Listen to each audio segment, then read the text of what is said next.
会陪我当着视频听的吧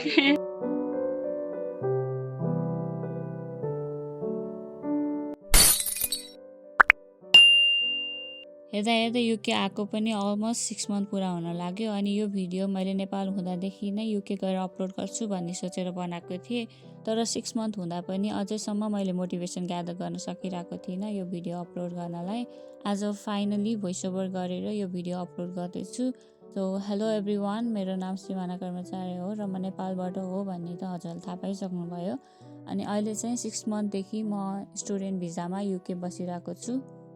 यो भिडियो चाहिँ पब्लिकहरूको लागि भन्दा पनि मेनली मेरो लागि हो, एउटा पर्सनल टाइम क्याप्सुल जस्तो। यसलाई चाहिँ memory book in the form of video भन्दा पनि हुन्छ। सो हामी दुईजनाले चाहिँ युके आउनुभन्दा 15-20 दिन अगाडिदेखिबाट हामी पहिला जुन जुन ठाउँमा खानेकुराहरू खान जान्थ्यौँ, हामीलाई मनपर्ने खानेकुराहरू, अनि जुन जुन लोकेसन नर्मली भिजिट गरिरहेको हुन्थ्यो त्यो ठाउँहरू चाहिँ एकचोटि फेरि रिभिजिट गरेको थियो। अनि मेमोरी हुन्छ भनेर भिडियोहरू पनि हामीले खिचेको थियो। त्यो भिडियोहरूको चाहिँ सर्ट क्लिपहरू मैले यसमा कलेक्सन बनाएर राखेको छु। अनि अहिले देखिरहेको चाहिँ बर्मिङहम हो, हाम्रो यो फर्स्ट दिन थियो युकेमा। यो फर्स्ट क्लिपमा भएको चाहिँ कृष्ण बेकरीको मसला टी हो। अनि यसमा मैले अलिकति कफी पनि छरेको छु। मैले चाहिँ यहाँ धेरै जस्तो चिया कफीहरू खाइरहेको हुन्थेँ किनभने बिमलले यहीँ काम गर्थ्यो। अनि यो चाहिँ हाम्रो डेली जस्तो मोमो र चाउमिन खाने ठाउँ हो। हामीलाई खाना बनाउन अल्छी लाग्यो भने सिधै यहीँ गएर मोमो र चाउमिन खाएर आइरहेको हुन्थ्यो हामी। रेस्टुरेन्ट नाम चाहिँ एक्ज्याक्टली अहिले याद छैन मलाई, तर लोकेसन चाहिँ सिस्मतीमा हो। अनि बसन्तपुरको क्लिप लिन त छुटाउनै भएन, किनभने एउटा टाइममा मेरो लागि बसन्तपुर भनेको सेकेन्ड होम जस्तै थियो कि हामी चिया खान मात्रै भए पनि घरदेखिबाट बसन्तपुर आइरहेको हुन्थ्यो त्यो टाइममा। अनि यो चाहिँ बसन्तपुरको फेमस लस्सी भइहाल्यो होइन। यो भिडियो पनि त्यही दिनको हो। हामी बसन्तपुर गएको थियो स्पेसली यही रेस्टुरेन्ट जानको लागि। अनि अलिअलि ट्रान्जिसन भिडियोहरू पनि सुट गरौँ भनेर। यो रेस्टुरेन्टको नाम चाहिँ हाडी बिस्ट्रो हो जस्तो लाग्छ। फेमस नै छ यो रेस्टुरेन्ट बिरयानीको लागि। अनि हामीलाई यहाँको बिरयानी ट्राई गर्न मन थियो पहिलेदेखिबाट, तर हामीले ट्राई चाहिँ गरिसकेका थिएन। अनि यो फर्स्ट टाइममा हामीले यहाँको ट्राई गरेको। मिठो थियो सबै खानेकुराहरू। अनि त्यो रेस्टुरेन्टमा चाहिँ कपल प्याकेज हो कि समथिङ त्यस्तै के भनेर मिल प्याकेज थियो, जुन चाहिँ हामी दुईजनालाई ठिक्क हुने खालको।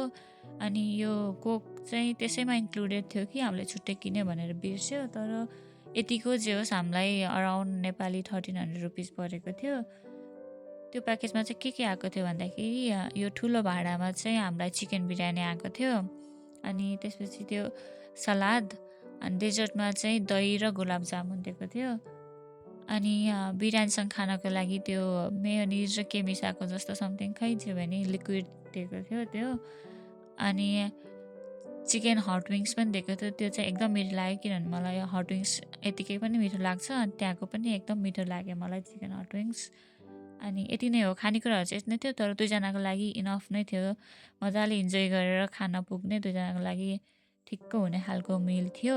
अनि एकदम हाइजिनिक पनि थियो यो ठाउँ, टाइम टाइममा सफा पनि गरिरहेको थियो। सो हाम्रो नेक्स्ट भिडियो चाहिँ छ, हजुरले देखिहाल्नुभयो किमा। यति बेला चाहिँ हामीले घरमै बफमम बनाएर खान लागिरहेको थियो। म युके जानभन्दा अगाडि एक्चुअली लास्ट टाइम खाऊँ भनेर। अनि म चाहिँ पहिला काठमाडौँ बस्थेँ कि ब्याचलर पढ्ने बेलामा। अनि मम्मीहरू चाहिँ पोखरामा बस्नुहुन्थ्यो। अनि म बिदा हुने बित्तिकै टाइममा पोखरा गइरहेको हुन्थ्यो कि। अनि म गएको बेलामा भाइले सीमा दिदी आउनुभएको छ, मोमो बनाएर खाऊँ न, मोमो बनाएर खाऊँ न भन्थ्यो कि मम्मीलाई जहिले नै। आफू मात्रै एक्लै हुँदाखेरि बनाइदिनुहुन्न, अनि म आउँदाखेरि बनाइदिनुहुन्छ भनेर। अनि हामीले सधैँ बफ मोमो नै बनाएर खान्छौँ कि घरमा, खासै अरू मोमोहरू बनाउँदैनौँ। अनि यो चाहिँ मेरो पेट हो जुक्कु।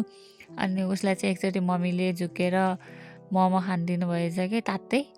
मोमो यत्तिकै राखिदिनु भएछ तातो। अनि जुगुले कपै खाइहाल्यो। अनि त्यो तातो मोमो खाएदेखि त जुगुले 3-4 महिनासम्म मोमो देखेर डराउने भएको थियो कि। अनि पछि फेरि खान थाल्यो अहिले चाहिँ। अनि यो घरमै मोमो बनाएर खाएको बेलामा चाहिँ ठुल्ठुलो मोमोहरू राखेर मुकबाङ जस्तो भिडियो बनाउनु मन लाग्छ भन्दै थियो कि उसले। अनि त्यही भएर ठुल्ठुलो मोमोहरू रोजेर ठ्याक्क एङ्गल मिलाएर खानेकुरालाई फोकस गरेर उसको इच्छा पुरा गरिदिनलाई यो भिडियो बनाएको क्या मैले। अनि यो भिडियोमा धेरै ठाउँमा ऊ आएको छ। अनि को हो भनेर यदि कन्फ्युज भएको भए चाहिँ हि इज माई हस्बेन्ड। अनि यो च्यानल चाहिँ उसको र मेरो दुवैजनाको, मियाप्सा भनेको चाहिँ दुईजनाको हो कि। अनि यो चाहिँ लस्सी घरमै बनाएको, लस्सी भन्दा पनि बनाना स्मुदी हो यो। अनि हामी चाहिँ लस्सी भन्छ यसलाई। हामीलाई चाहिँ दुवैजनालाई स्विमिङ गर्न आउँदैन थियो। अनि मलाई बाहिर आउनुभन्दा अगाडि स्विमिङ सिकेर आउनु मन थियो, किनभने बाहिर त महँगो पर्छ नि त स्विमिङ सिकेको। अनि हाम्रो एज पनि ठुलो भइसकेको थियो, पछि सिक्न जाऊ हुन्छ। त्यही भएर त्यति बेला नै हामीले स्विमिङको बेसिक कोर्स गरेर आएको थियो आउने बेलामा। अनि यो चाहिँ हाम्रो स्विमिङ गर्ने ठाउँमै भएको पुल हो। हामीलाई खेल्न त आउँदैन थियो, त्यही पनि हामी यत्तिकै रमाइलोको लागि सधैँ खेलिरहेको हुन्थ्यौँ। अनि हामीलाई एक दिन स्विमिङ गर्दाखेरि एकदम जाडो भएर बिरामी होला जस्तो भएको थियो, त्यही भएर हामी चाहिँ डोपियो खाइरहेको थियो। अनि सुप्रिमलाई चाहिँ फर्स्ट टाइम खाना दिइरहेको थियो डोपियो। अनि यो चाहिँ स्विमिङ गरेर फर्किने बेलामा नै हो हामीले खाएको चटपटे दहीपुरी अनि पानीपुरी अनि जेरी। जेरी चाहिँ मलाई एकदम मनपर्छ, अनि त्यही भएर जेरी चाहिँ मेरो लागि मात्रै हो यो होइन। अनि यो चाहिँ पोखराको सिद्धार्थ चोकमा चिकन समोसा अनि ससेज अनि विङ्स, चिकन विङ्स भइहाल्यो। अनि हामी त्यहाँ खाइरहन्थ्यौँ। अनि यो चाहिँ मैले घरमा फर्स्ट टाइम गिलो चटपटी बनाएको। अरू बेला पनि चटपटीहरू त बनाइरहेको हुन्थेँ, गिलो चटपटी पनि बनाइरहेको हुन्थेँ, तर टमाटोको पेस्टहरू त्यस्तो हालेर अलिअलि गिलो चटपटी बनाउँथेँ। तर यो बेलामा चाहिँ मैले फर्स्ट टाइम कलरै हालेर अनि मैदा पनि हालेर राम्रोसँग गिलो चटपटी बनाएको। त्यो सस पनि राम्रो भएको थियो, कन्सिस्टेन्सी पनि ठ्याक्क राम्रो भएको थियो। अनि मैले करेन्टको चिज बल अनि लेजहरू सबै कुरा हालेर अनि राम्रोसँग बनाएको थिएँ, मिठो भएको थियो। यति बेला चटपटी पनि हेर्दा पनि कस्तो दामी देखाएको छ नि त होइन। आज हामी किन आएको सुप्रिम? तपाईँ फेवा ताल्न स्विमिङ खेल्नु होइन, सिङ्गलवाला बोटिङ गर्ने होइन। कस्तो राम्रो यो रुख हेर न जरुर। यो फेवातालमा सिङ्गल बोटिङ खोलेको पनि धेरै भएको थिएन क्या त्यति बेला। अनि बोटिङ गर्न गइदिउँ न त भनेर गएको, एकदम रमाइलो भएको थियो। अनि विमलले म भ्लग बनाउँछु देऊ भनेर मोबाइल लिएको थियो, उसको सुन्नु है त भ्लग। हेर्नुहोस् है, यो भित्रबाट जाने ट्राई गरेको है, क्या डर लाग्दो पो रहेछ भने। ल अब हामी उता गएर फर्किन्छौँ है त। ल मैले भएर त्यहाँबाट आएको के कटुसको हो नि त, त्यो कटुस हो कटुस। कटुसले हाने अरे। हामी त कति टाढा टाढा नि हामी कति टाढा छौँ रे। हामी ठ्याक्कै वारी भित्ताबाट पारी भित्ता के, हामी ठ्याक्कै कुनामा छौँ के। म चाहिँ तल उतै त्यो उसमै छोएर आयो होइन, उनीहरू पनि छोएर आयो अरे। तर अब एकचोटि हामी चाहिँ यस्तो एक राउन्ड हानेको उतापट्टिबाट यस्तरी आउनुपर्छ जस्तो लाग्यो मलाई चाहिँ। किन मलाई यता जानु मन लागिरहेको होइन, धकाला रे। यस्तो गरौँ माया, फेरि एक राउन्ड हानेर यो भित्र गएर छैन उतापट्टिबाट यस्तो यो राउन्डबाट निस्किने के, योबाट निस्किने के। त्यही त यतापट्टिबाट पुरै घुम्ने के। ल हामी चाहिँ अब पुरै घुम्छ। यसबाट ब्याग यस्तो ब्याग फ्रन्ट क्यामेरा गर्ने छैन है, मेरो चाहिँ हुन्थ्यो के। ल त ल त्यसो भए ठिक छ होइन। फेरि म रोकेर अनि फेरि फ्रन्ट क्यामेरा गरेर मलाई देखाउँछु होइन, सँगै जाने है त। कस्तो रमाइलो। हामी चाहिँ यहाँ रेस गरिरहेको रेस। अहिले एकछिन भिडियो खिच्न रोके। मन्दिर पुगेर आम है, ऊ त्यहाँ मन्दिर कस्तो क्लियर देखेको छैन, यहाँ घाम लागिरहेछ क्या। मैले एकछिन यो नचलाइकन राखेको, भिडियो खिच्नु पऱ्यो त। हल्लिन थाल्यो यार। यो पिङ्क कलरको बोट छ, उनीहरूको ग्रिन कलरको बोट। तिनवटा ग्रिन कलरको भएन अनि मलाई पिङ्क दियो। मान्छेहरू आफै केटी भनेपछि पिङ्क कलर मनपर्छ भनेर आफै गेस गर्छन् क्या, मलाई चाहिँ मन पर्दैन धेरै। कस्तो रमाइलो। यहाँ चाहिँ हामीले खै के पो खानेकुरा जस्तो देखाएको थियो। अनि के रहेछ हेर न भनेको, उसले निकालेर के हो खाँदै थियो। अनि यो चाहिँ हाम्रो घरै अगाडिको डाँडा हो कि। हाम्रो स्कुटर चाहिँ अलिकति माथि पार्किङ गर्थ्यो, त्यो बाटो बिग्रेको भएर।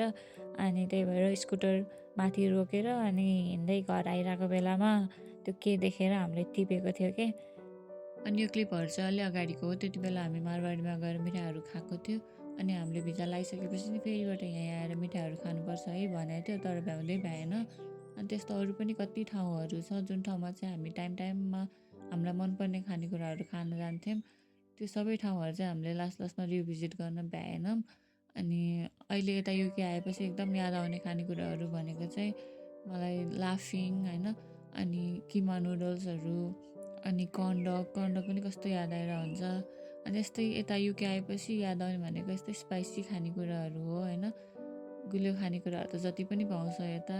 अनि मलाई चाहिँ अर्को क्याफे एरोमा मैले चाउमिन खान्थेँ कि त्यहाँको चाउमिन यस्तो मिठो हुन्थ्यो होइन त्यहाँको चाउमिन फेरिबाट गएर खान मन छ कि मलाई यता जति चाउमिन खाएँ नि त्यस्तो हुँदैन होइन अनि अर्को चाहिँ मलाई एकदम याद आउने भनेको फेरिबाट गएर खान मन लागेको भनेको जुजुधाउ होइन मैले जुजुधाउमा यसरी आँपहरू मिक्स गरेर कति खाइरह हुन्थेँ जुजुधाउ कस्तो खान मन छ कि मलाई फेरिबाट सो यति नै हो क्लिप्सहरू